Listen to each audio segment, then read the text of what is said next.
Hello, welcome to Hello. another hello.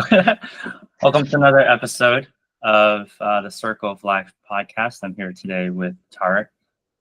Tarek, do you mind sharing a little bit about yourself? My name is Tahric. Let's see, I'm a teacher, jiu-jitsu instructor.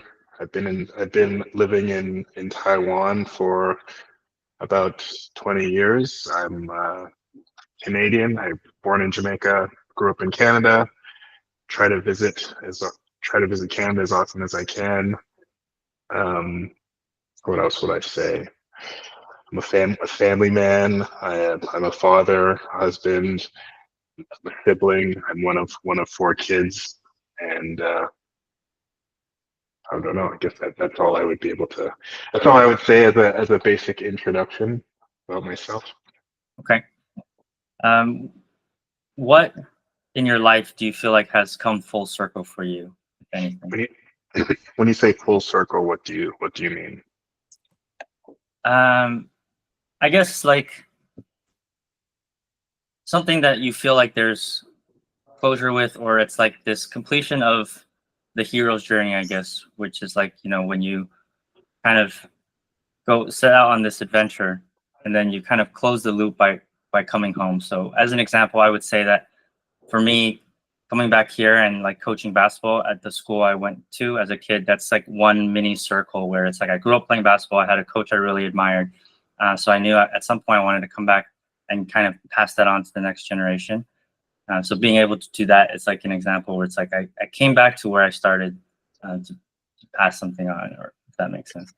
Okay. I'm not sure if I've I don't know if I've ever come full circle in anything where I would say I've come back to where I started, but I would say with having kids, it brings me back to my childhood and it makes me notice a lot more about my childhood in the way that like in seeing what my kids are going through and seeing myself as a parent and looking at myself as a parent and how I would see myself in that way. Because as a child, I guess you look at your parents in a certain kind of judgmental way, like you have you start off, your parents are kind of these heroes. They're all knowing, and then as you get older, you realize, okay, you know what, they're not all knowing, and maybe there's some things that I know more about than they do. And then eventually, not just with parenting, but I think kind of with a lot of old knowledge, you start to think, okay, maybe the many years of experience, there's something to it that a brand new thing that I'm learning about, it doesn't maybe supersede that knowledge, Do I you would have say. do you have any specific examples? Specific examples, let's say. Um,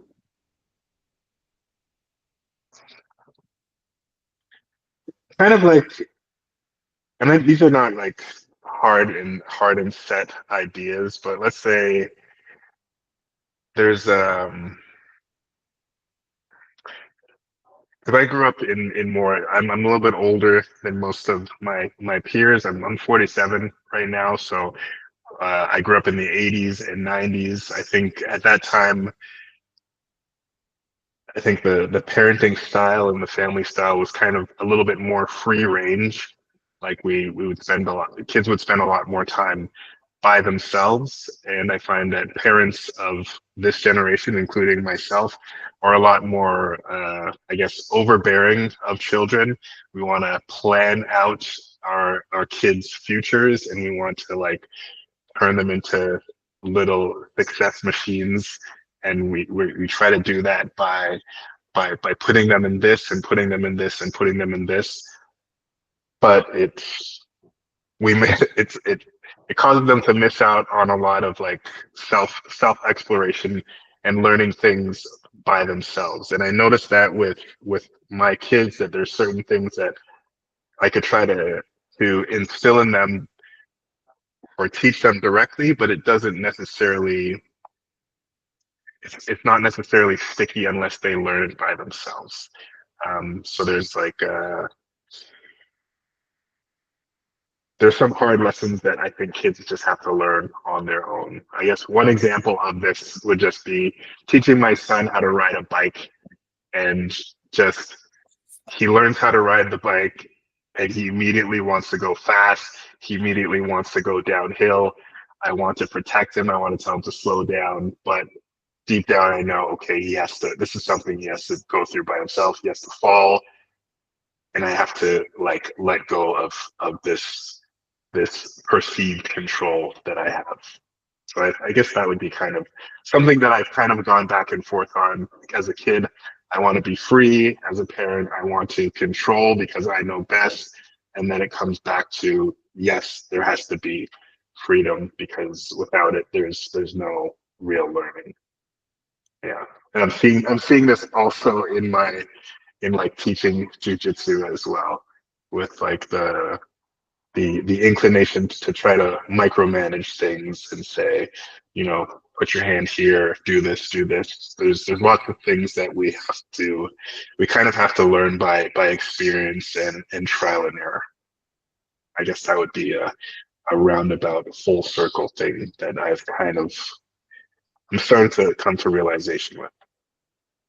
Can you speak a little bit about your journey with jujitsu? How you My started? journey with jujitsu. I started with, I guess I've always been interested in martial arts. Probably,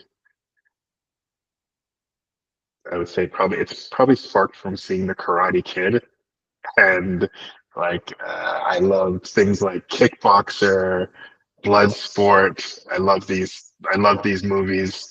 When I was in college, I did 2 years of karate, which was a little bit like it was called Kihon Karate.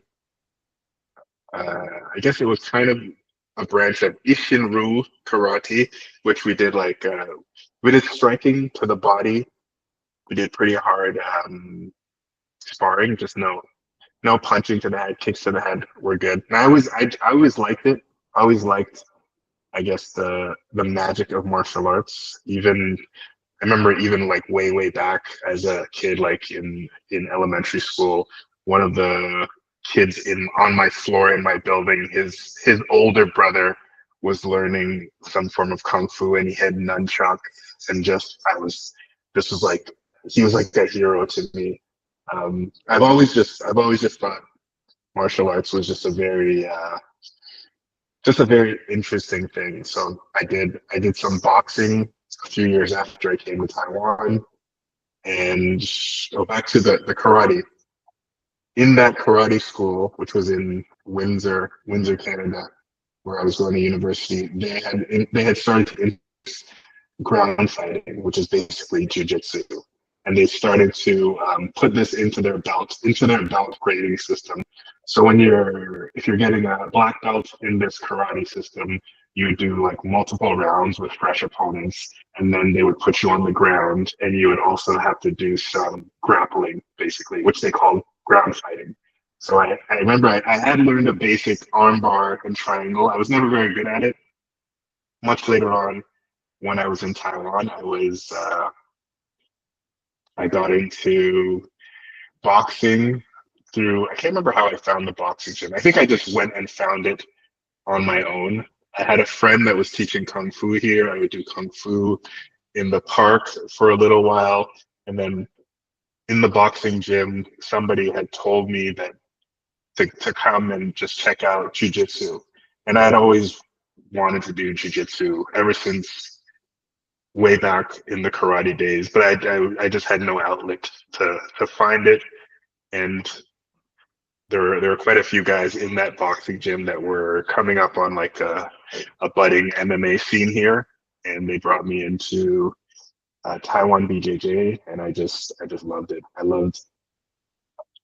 liked the kind of the struggle of it. It was very frustrating, but I liked the struggle. I liked that each time I would go, I would sweat. I liked that it just made there were a lot of social connections.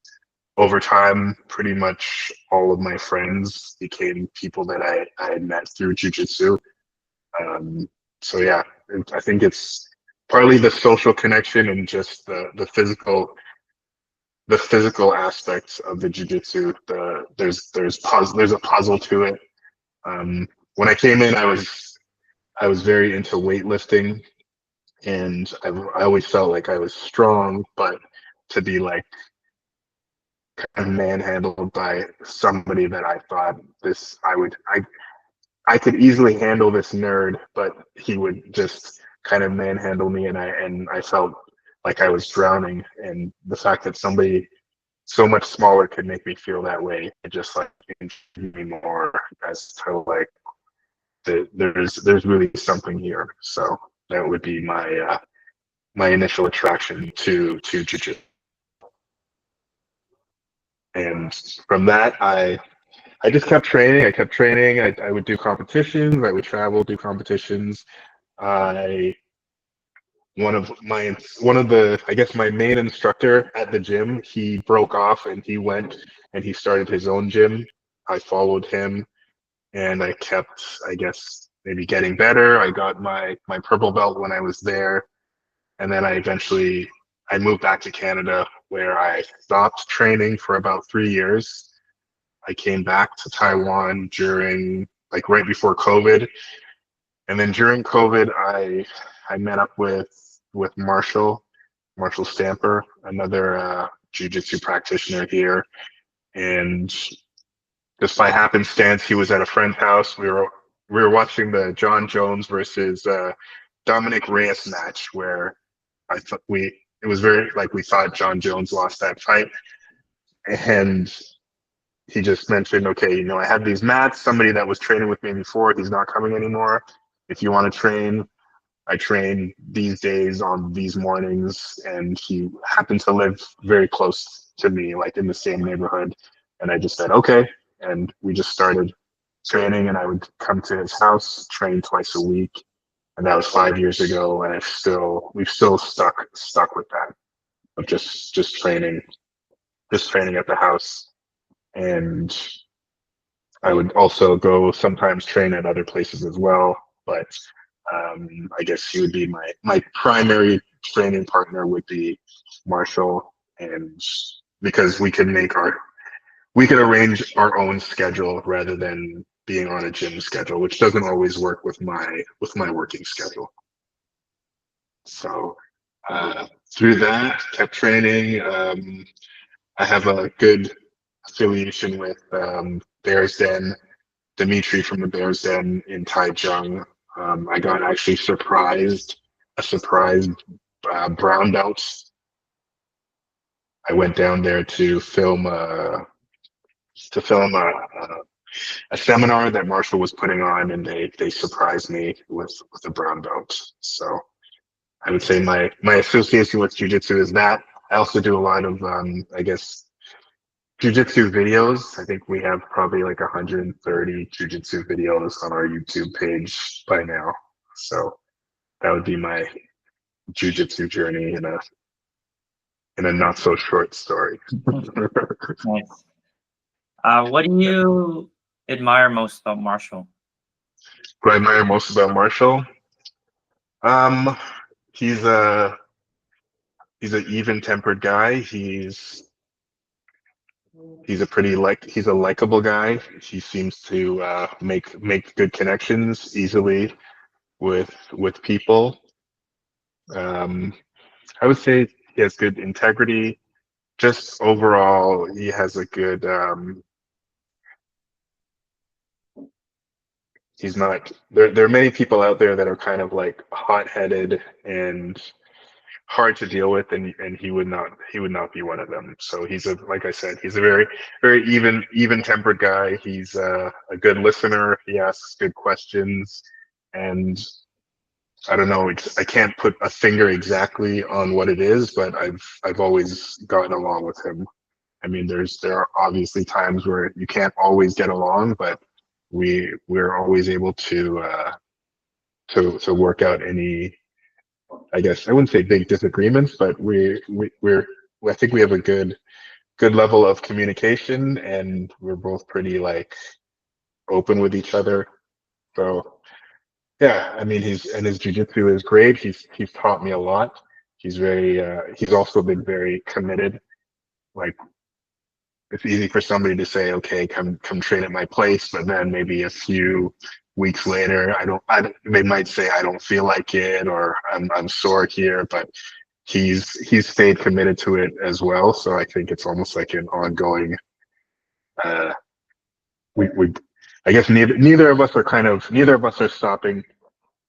So yeah, overall, just integrity. He has a good calm nature, just likable, overall likable qualities. Those that's what I would say. It's hard for me to, I guess, put a pin on exactly what it is, but we get along really well. We kind of have we have a shared vision about a lot of things.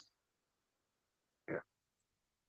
What do you feel is the role of like the expat community in Taiwan? The role within themselves, or like their role in the country, like what do you mean by that question? Yeah, like their role in the country, like how does having this community benefit Taiwan in your opinion? Like what In is my opinion, how does it? It's hard to say because like to be an expat in Taiwan, it's not a monolith. There's not just one thing, right? Mhm. So there are guys that come here and it's kind of like an extended vacation. So there are people that are here kind of on vacation, and Taiwan can be a very fun place. There are some people that are here to do business, and I think that's great. It generates money. It puts more money into the economy. There are many people come here to teach because a lot of Taiwanese people are interested in learning English, and not only learning English, but interested in learning more about Western or North American culture. So I would say expats provide that. I think with any country, some diversity of thought and diversity of culture, diversity of ideas. I think that this is something that is helpful to any country to have like another way of looking at things. So I think overall, it's just if you're talking about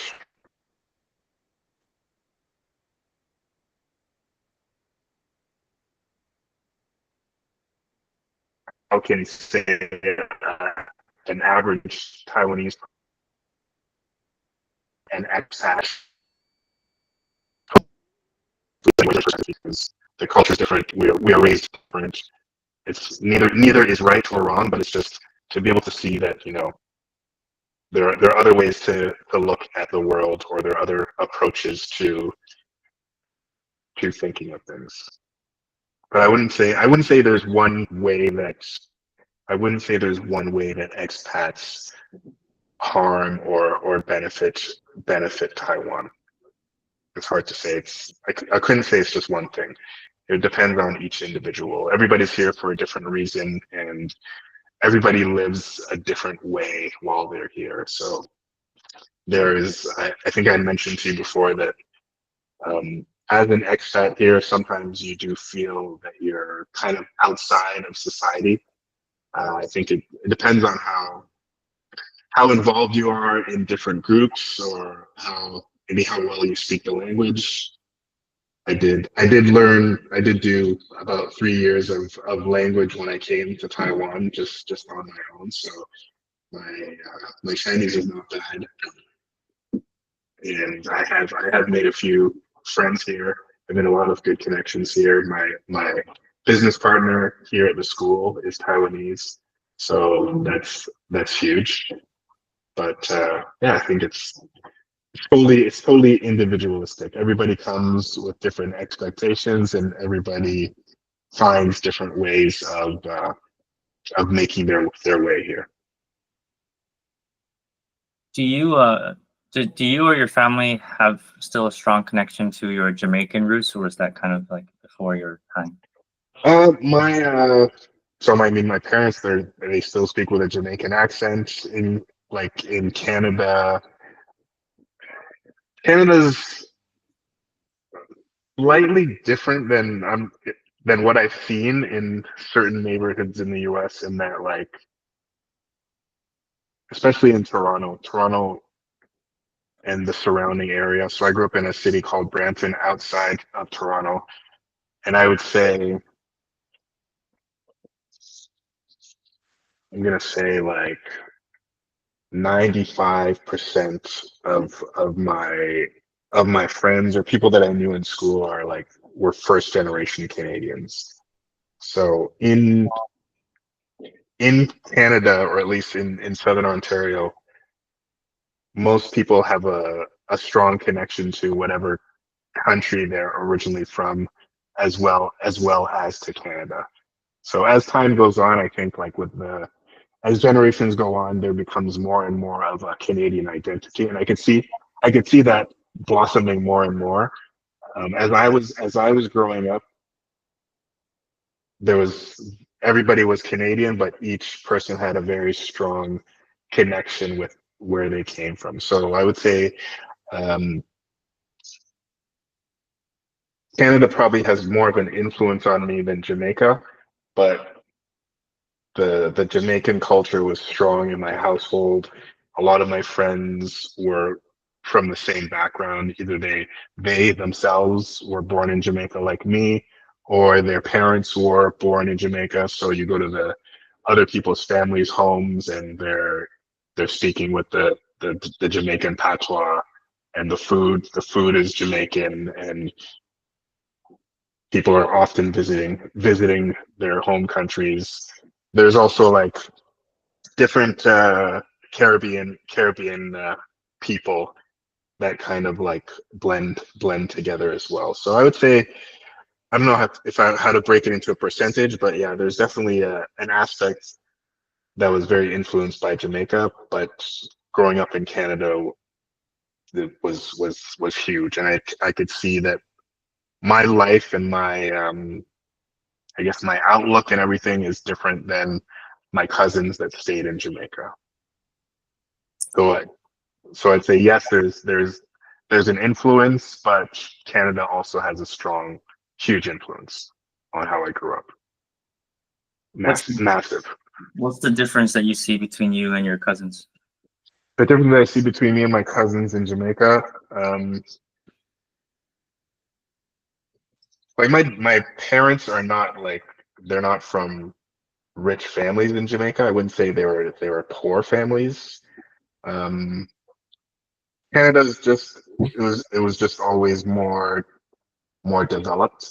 Like, I remember visiting Jamaica as a kid, and it's just not as developed as, like, say, at the time, with, like, say, phone systems, what have you, sewage, cable TV, like a lot of amenities that I would take for granted. Maybe if I go to my grandparents' house, it wasn't there. And maybe it would be something that they would get later on, or maybe it's something that they would have to go out and get, like just going down the street and going to the post office, or having, like, department stores, or well maintained roads throughout the country. That's not something that is in Jamaica. Jamaica's there's more poverty in Jamaica. There's less opportunity. Like, say, you could graduate from university, but it doesn't mean that it's not the same thought pattern as, like, I will just go and get a job. Like, my uncles and stuff, they had government jobs, they worked as teachers and stuff like that. But I would just say there's less opportunity, and it's just everything economically is scaled down there. So just think of how that would influence your life. Yeah. And it's hard for me to exactly say, because going back to Jamaica, I was always going as a visitor. So I was kind of going, and it was always fun to me. But yeah, I would just say there's less less economic opportunity. It's a smaller country, it's a smaller economy, and it's just not a rich country like Canada is in general. Yeah. What, it's a bit of a change of topic, but what would you say was the most challenging like moment or experience or phase of your life? Most challenging phase of my life.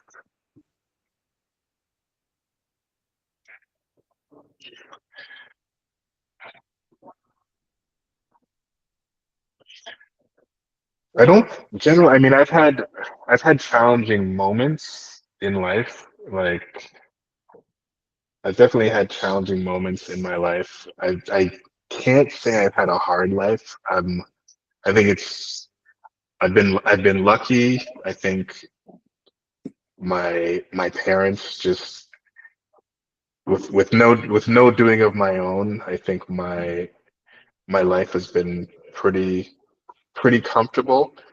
I guess one of the hardest parts of difficult part of life would have been like, okay, I have a daughter that's autistic. So finding that out, all the just dealing with that, setting up things like therapy, uh, I guess emotionally preparing myself for this reality. That was a very hard thing. Um, and then add to that, there was a time when I did move back to Canada with my family and trying to kind of get set up with the family, but this always playing in my mind of like, okay, now that we're here, are we going to be able to set up all the therapy and the things that she had set up in Taiwan? So this was like a this was kind of a stressful time. Like I moved back to Canada and I was working in the film business, and working in the film business, I'm doing a lot of long days.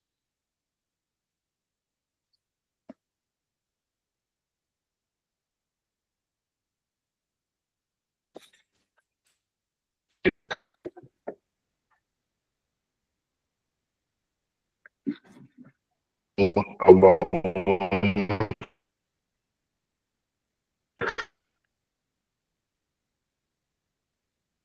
outside. I would say that was a stressful time when I did move back to Canada, and we eventually decided to come back here because with this business here, and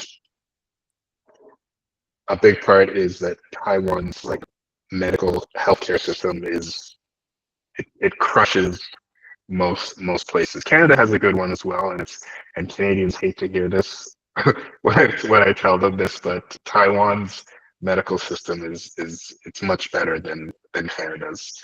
Everything here moves faster. Um, it's not like free like Canada, but it's still cheap and it's just fast. It's very modern, and it was, I guess, easier for my wife and to navigate than trying to get into the Canadian system where we have to first finish the immigration process and get the paperwork done in order to be within that medical system. But even still, it's just not as good as here.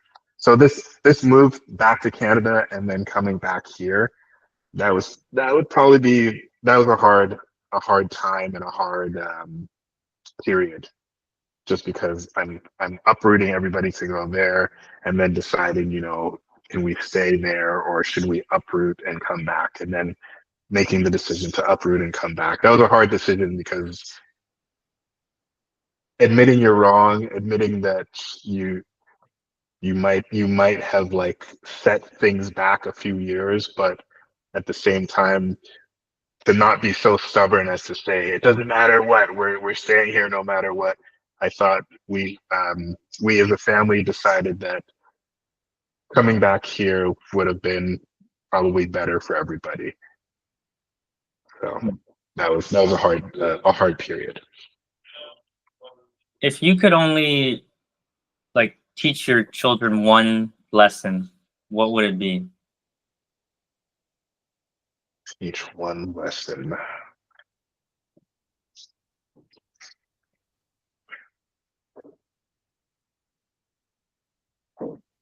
I guess as a concept, the lesson and the concept would be you could learn anything, and this is how you learn it. Like, so reading is number one, like being able to reading and understanding, learning and trying. So the concept is that a human can do this, you can learn how to do this, and it's because they can learn how to do this, you can learn how to do it. And you start by just looking up the information, and it's a process to be able to do it. But people are not most people are not superhuman, so most things that you see people do, you can do it if you allow yourself to believe that to really allow yourself to believe that this is possible. And I think it's easier said than done, but it's basically I think that's a basic truth that it's hard for people to actually execute. So executing it is not so easy, but the concept is that simple in my experience. Yeah. Is there anything that you have a desire to learn or try that you maybe haven't? To learn or try.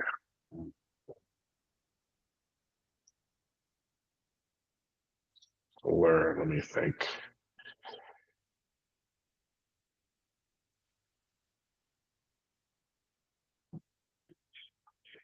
Um, I really like I really like production and media. I think I have not tried to make a feature length dramatic film. I've done like feature length documentary.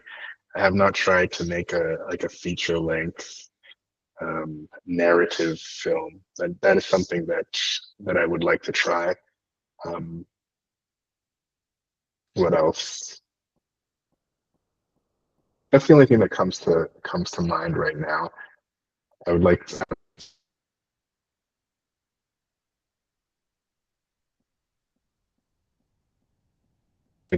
just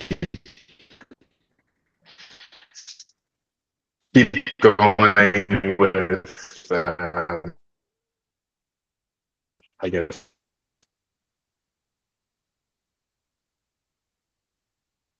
business, different worship, and being being disciplined is the important part, and going out and getting things done is the challenge. So yeah, I think it's one thing that comes to mind would be, yeah, doing a feature length narrative film. Cool, cool. I look forward to it. What about you? Do you have a thing that you want to try? um, that I would want to try.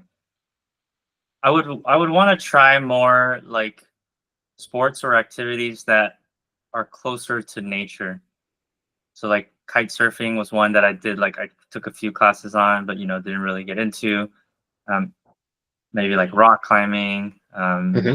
like just things that are like still athletic and sports Yeah, related, but like, just out in the natural world a little bit more.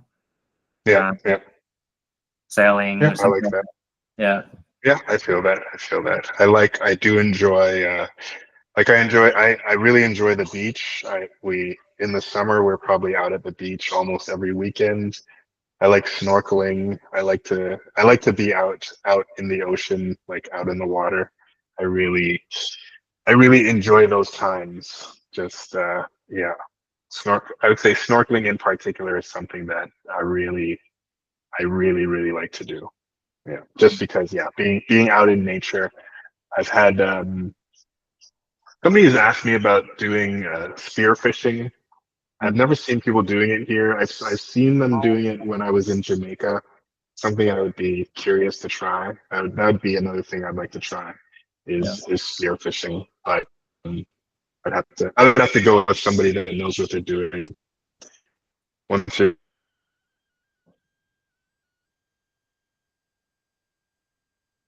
out there, sort of,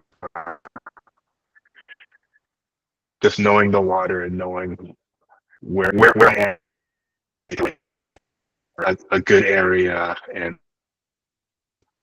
just keep the safety.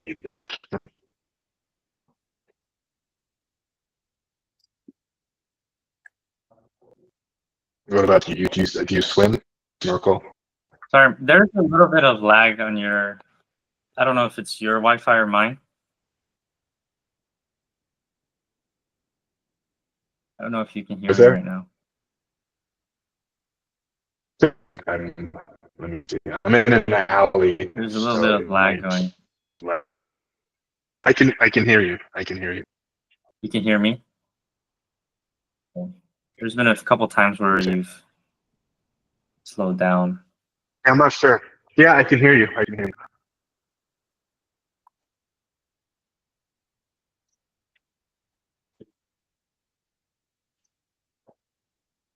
Sometimes it does. The Wi-Fi is not great. Can you hear me? Okay. Okay. Can you hear Yeah, me now? Oh, no. right now. Did you ask a question? If I could swim? Yeah, I can. Is that something that you're into? A little bit. I would like to do more of it, especially like in the ocean. Yeah. Just need to get some more time out in nature. Yeah. Yeah, I So hear that. yeah. Yeah, more time in nature is good. I'm big on that. I do try to always get outside on the weekends. Sometimes I feel like being inside the house on the weekends, I feel it makes me a little bit anxious. It also makes me feel a little bit guilty when the kids are kind of just sitting around the house, and I think, okay, let's just get up. Let's just get up and get out of here. Just go outside and see where we can end up. So I think, yeah, being outside is important, which is kind of funny that we have to. It's something that we have to consciously do, because it's very easy to just not leave the house for Mhm. for days. Do you Not have a leave the house for days. Go ahead. Do you have a favorite place that you visited in Taiwan that you really enjoy? Favorite places. Um, Kending is my favorite. Um,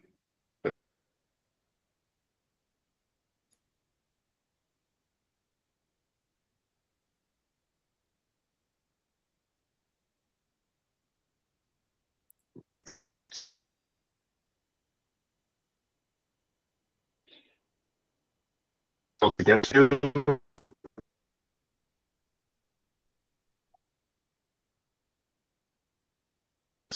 and some and why? I'm not, did I lose? I lost.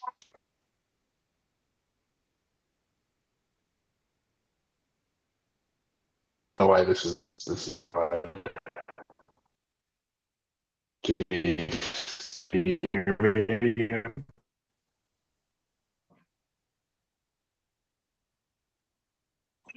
Very slowly. I'm, I missed your entire Pressure. answer.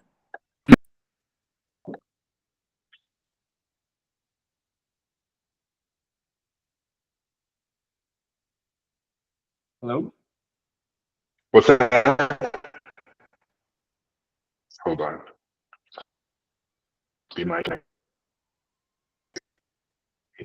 I missed your entire answer. I heard Kenting. That's it.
Can you hear me? Yeah. Okay. Yeah, I'm not sure what's happening. My favorite places, I like Kending in the south because I like warm weather. I like beaches.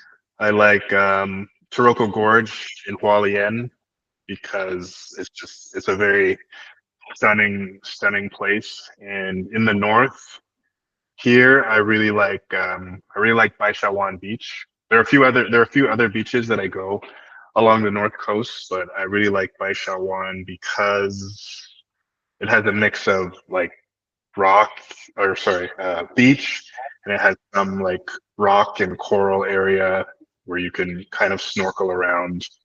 And I think that is the nicest beach in the north coast. So those are some those are some of my favorite places. I do like the mountains sometimes, but I'm definitely more of a beach person than a mountain person. Outside of Taiwan, is there anywhere that you would recommend I visit? Outside of Taiwan, Yeah.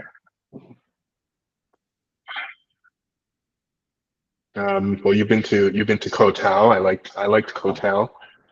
I go to Philippines a lot. Really like the Philippines. I don't. I think like as far as nature goes, as far as like the forests and the animals and the beaches, I think the Philippines is has a lot of natural beauty there. So I would say Philippines would be one of my favorite places for natural beauty. For food, it would be Thailand though. Yeah, Nice. Thailand for food, but natural beauty, I would go Philippines. I've let's see. I mean, I've been to a few other Asian countries. I would say those are still my favorites. Thailand, just because yeah, Thailand is a fun place, and I think it's some of the best food. Some of the best food I've had has been in Thailand. I like spicy food. I like the flavor of coconut. So, and they incorporate that a lot in their cuisine. So I like that. And Philippines, people speak English. The weather is usually good, and there's just there's still a lot of untouched nature in the Philippines because it's such a big country, and there's so many little islands, so much coral, a lot of like ocean life there. So because I really enjoy the ocean, I really enjoy seeing seeing a nice like ocean scene. Philippines is very up there for me. Is there anywhere that you would love to visit?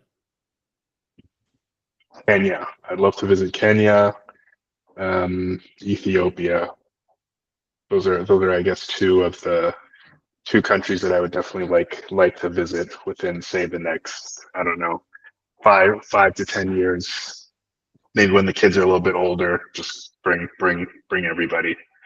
But those are countries that I'm very curious about. My sister actually went to uh, Mombasa. She really liked it. She said it was like a very kind of like a bustling, hopeful city. Like she said, there's a feeling that you know there's a lot of growth, and she gets like a feeling that there's a lot of development and people are trying a lot of new things. So I like to be around this idea and around this feeling.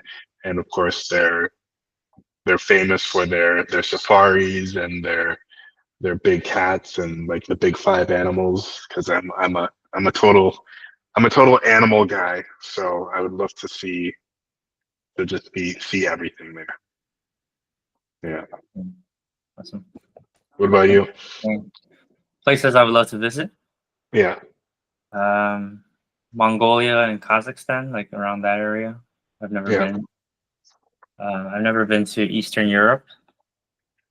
That's another place. Africa, I've never been, other Yeah. than Egypt, but I guess that's kind of Yeah. on That's it. accurate. Not really, not really. Yeah. Yeah. Um, That's cool. and then yeah, Polynesia maybe as well. That's what, Nice. yeah. So Nice. bunch of places. Yeah, yeah. It's got Those are some. good places. Those are good places. You said you're in Taiwan for a few more months. Yeah, I'll be here until the end of May, Okay. and And then how long have you been here I've been here already? since about October. Okay. Yeah, so not too Nice. long. Yeah, Nice. yeah. Might have to just come back like with the tourist eyes and just come as a tourist. Yeah. Because I kind of just settle into living and not really like going places and seeing things. Yeah. Yeah. Do you have experience of going to all those places I mentioned, or I've never been to Kenya. I've never been to. no? I mean in Taiwan. I've been to Kenting, but a long time ago. I don't think Yeah. by Taiwan. I might have been there. Toroko Gorge. I've been. Okay. Yeah. Yeah. Yeah. Yeah, it's a good. I mean, it's a beautiful country. I think it's like this is a great country, especially if you're into hiking and you're into mountains. Mhm. This is the place because there are just so many tall mountain ridges here. Yeah. It's like a hiker's paradise. Yeah. I went out with a group called Hash Runners, Hash Hairs, and they set up paths that you can run through mountain trails and yeah, just in some of their events that I've been to. These are trails that I know that there are trails in the mountains around Taipei, but none of them are obvious, or at least like the ones that I've seen on these treks were not obvious to me. I usually always see the stairs that lead from the road that kind of go straight up, but so many mountain paths here.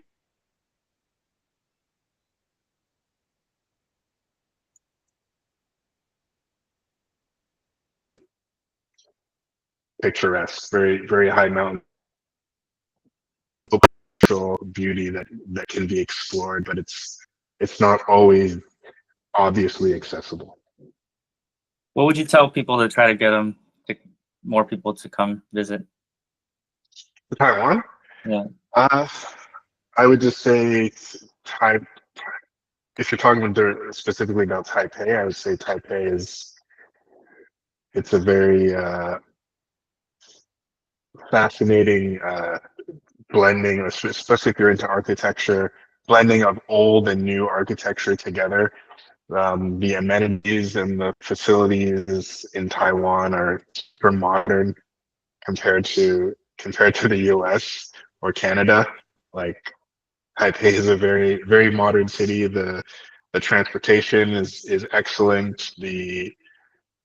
I mean, you could even come here as like a medical tourist if you wanna, if you just want to come see a doctor and not go broke.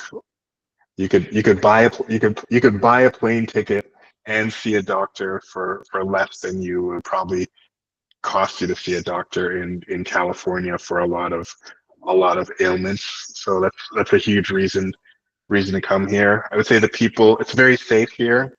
It's it's something that I almost forget about sometimes. It's a very safe place. I don't ever There's never anywhere that I am where I'm concerned about safety. I don't really worry about things getting stolen. Um, I've I've I've dropped my wallet on the street and people call me to give it back to me. I've left my wallet on a table in a restaurant once. I remember this was an experience when I first came here. Maybe I was here for 3 weeks.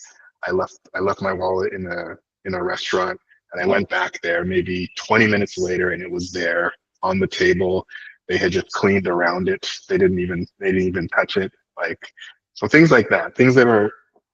They become things like that that become invisible after a while, which is like what you're saying about the tourist eyes.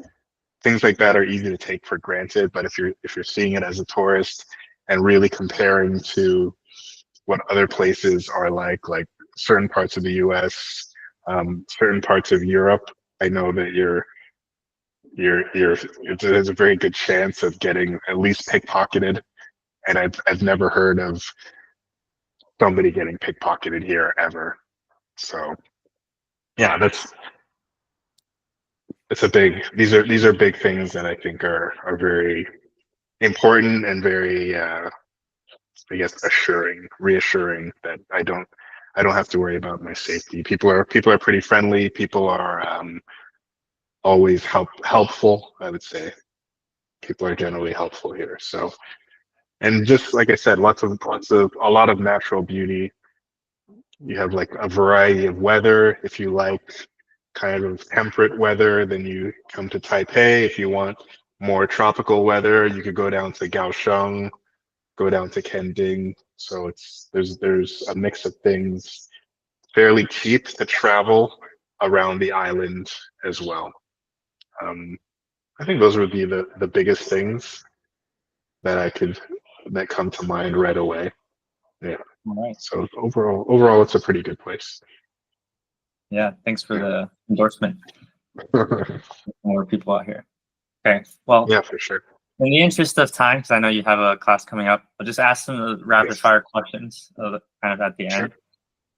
Sure. And then you answer them. So, if you could only gift one book for the rest of your life, what would it be and why?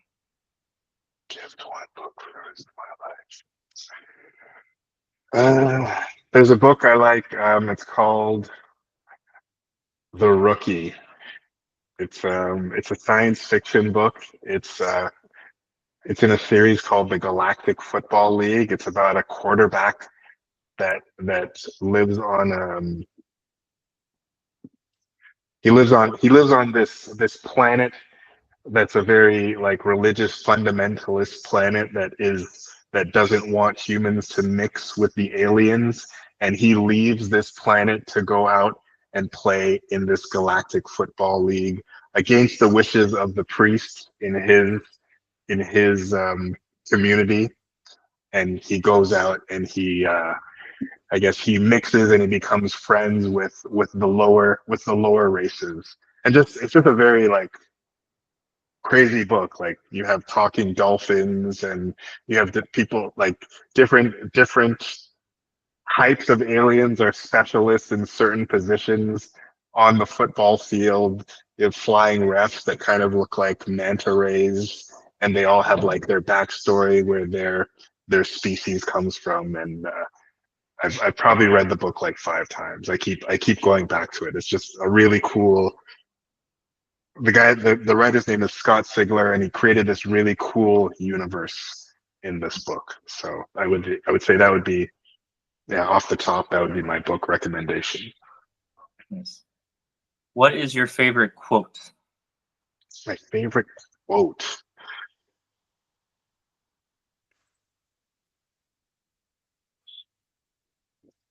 That I don't know. The only thing that comes to mind right now, excellence through execution. And I don't know who said it. Yeah. Sorry. Yeah. What advice would you give to yourself, let's say from when you first came to Taiwan? When I first came to Taiwan. Very basic advice that's very hard to take. Don't procrastinate. Yeah. That would be my advice to even myself right now. Mm-hmm. Don't procrastinate. Just if you can do it today, do it today. And I try my best to stick to that. So I usually I ask the last guest to leave a question for the next guest. Uh-huh. And the last guest, which you know who it is, but anyways, if you were to fantasize your ideal day, what would that look like? My ideal day. What would my ideal day look like? It'd be a sunny day, probably about 30 degrees. I would probably just be somewhere warm with my family, probably on the beach. So maybe a day of like going to the beach, going somewhere to eat, just kind of a relaxed day. Have friends a day surrounded by friends and family would be a perfect day. And then what's a question you would like to leave for the next guest? Question I would like to leave for my next guest.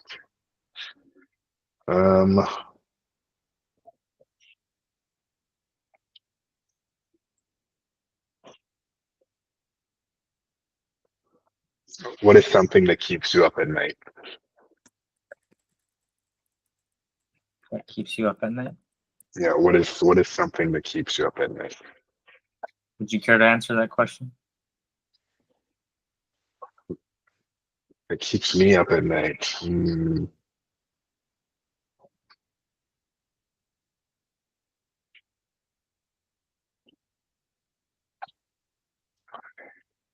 I guess the stuff about family, kids, the health and future of my children, or something that I have to always consider the future, the future of my children, and what is going to happen what is going to happen to them when I'm gone. Yeah, that would be something. Who comes to mind as someone who would be a good fit for this podcast? And would you be willing to make an introduction? I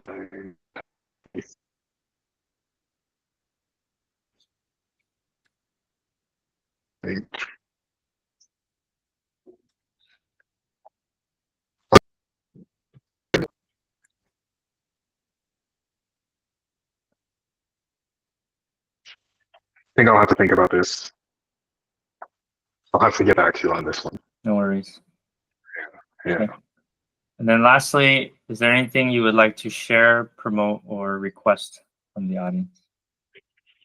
To share, I guess, check us out on Taipei BJJ on YouTube, Taipei BJJ on Instagram. We are teaching jujitsu at Geek Base, so we have information about that on our Instagram. We run classes almost every day, almost every morning, and we have 2 classes in the evenings so far, and we'll keep expanding our schedule. So this is the most immediate thing is just growing our school, our jiu-jitsu school, promoting our existing content are 2 of the things that I'm promoting at the moment. We have merch. All right, if you're sounds into good. like all right, for the It's lagging a conversation. bit. Okay, no problem. Thank you for the conversation. Yeah. It was lagging a bit at the end, so I couldn't hear you. Yeah, glad I could. This